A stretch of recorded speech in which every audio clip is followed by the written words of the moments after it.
Dari lanjutan turnamen Tata Steel, saya akan bahas pemain catur muda epik berusia 14 tahun dari Turki, bergelar Grandmaster, melawan Nguyen Tai Davan dari Ceko di babak ke-9 turnamen Tata Steel 2026.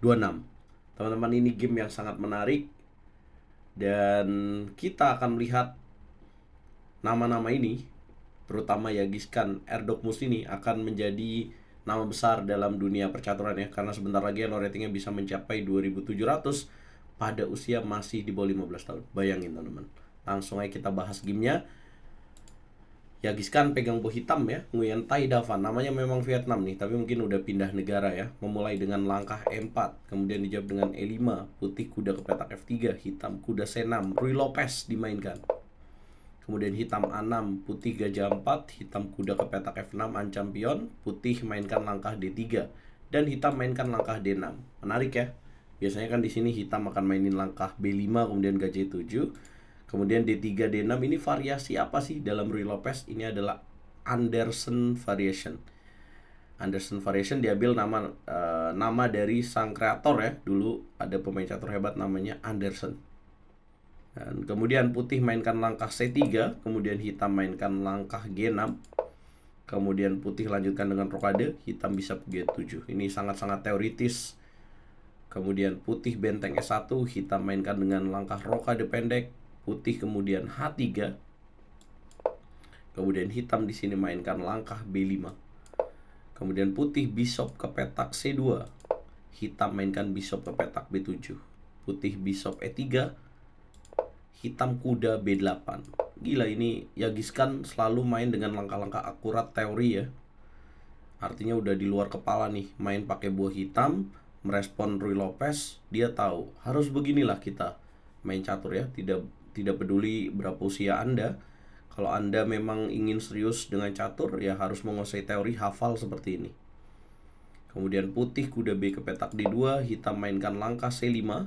Kemudian putih mainkan langkah A4, gangguan sayap menteri. Nah, ini yang populer sebenarnya D4, A4. Nah, ini udah mulai masuk ke middle game, kuda B ke petak D7. Nah, game kemudian dilanjutkan dengan Nguyen Tai Davan bongkar petak center dengan D4, kemudian dimakan dengan pion E, dimakan lagi, kemudian dimakan lagi, kemudian putih makan lagi.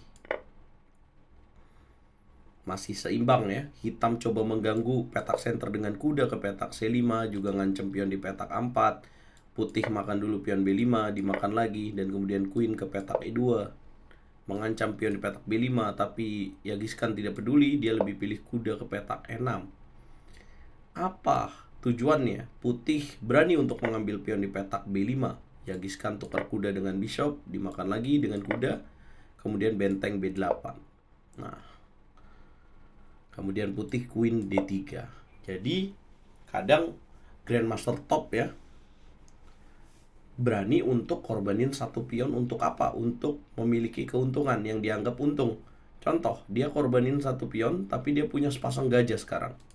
Nah, dia tuh nggak ngelihat posisi saat ini. Jadi dia yakin kalau dengan langkah-langkah berikutnya dia pasti akan dapetin posisi yang lebih unggul.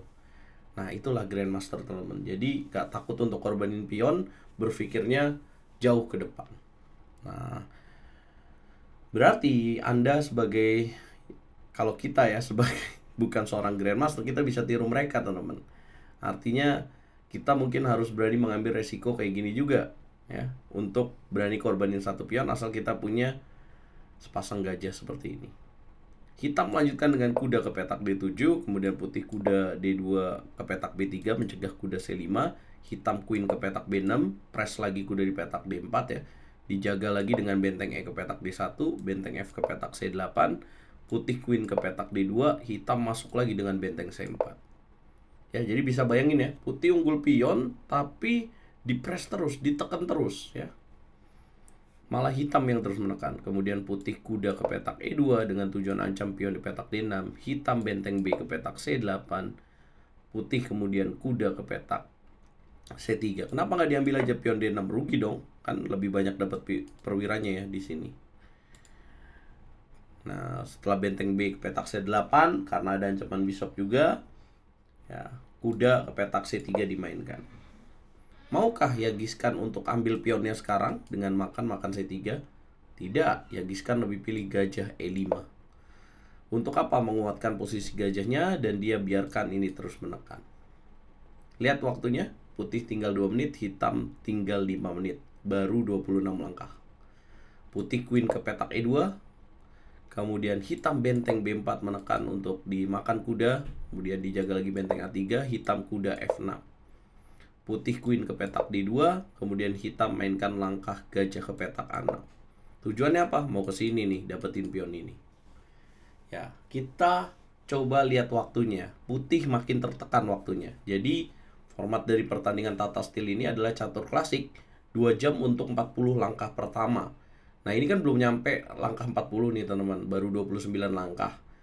Nah, time trouble jadinya. Ya, pressure time.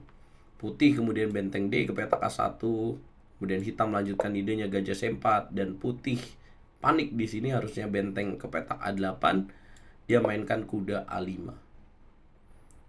Kenapa blunder? Hitam harusnya di sini mainin langkah gajah E6 ya untuk mengunci kudanya, tapi hitam di sini ngambil pion petak B2, tetap unggul juga. Gara-gara dapat pion ini langsung berubah lagi posisinya. Jadi ada ancaman yang bahaya banget. Kemudian putih mainin langkah kuda ke petak A4 dengan tujuan fork. Ya, ada ancam menteri, ancam benteng. Hitam mainkan langkah queen ke petak B4. Ini kejar-kejaran waktu nih. Kemudian dimakan lagi oleh queen, dimakan lagi dengan benteng, kemudian putih benteng B1. Dimakan lagi. Apa kesalahan dari posisi putih di posisi ini, teman-teman? Tahu nggak? Kesalahannya adalah, dan kehebatan dari hitam adalah menaruh gajah di petak E5, mencegah raja keluar ke petak H2. Jadi back rank, jadi ancaman buat hitam. Hitam mainkan langkah gajah B5, ancaman benteng ke petak C1, masih bisa dijaga dengan kuda B3. Temukan langkah mematikan untuk membuat putih menyerah. Hitam menemukan langkah kuncian, benteng ke petak A8. Boom, 36 langkah aja. Gak nyampe 40 langkah. Putih menyerah karena terkunci kena pin. Nah, jadi seperti itu ya teman-teman.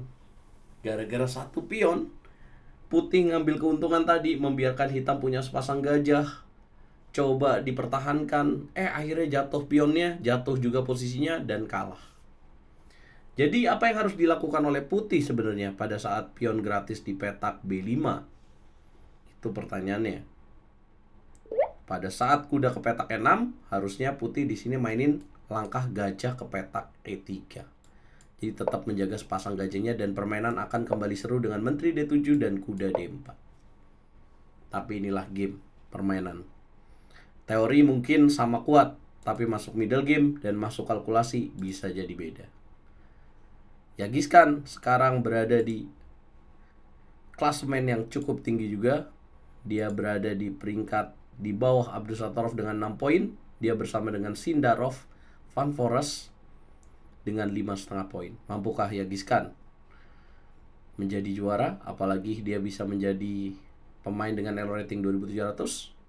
Tungguin konten berikutnya. Jangan lupa like, share, komen, dan subscribe. Ini juara dunia malah di bawah.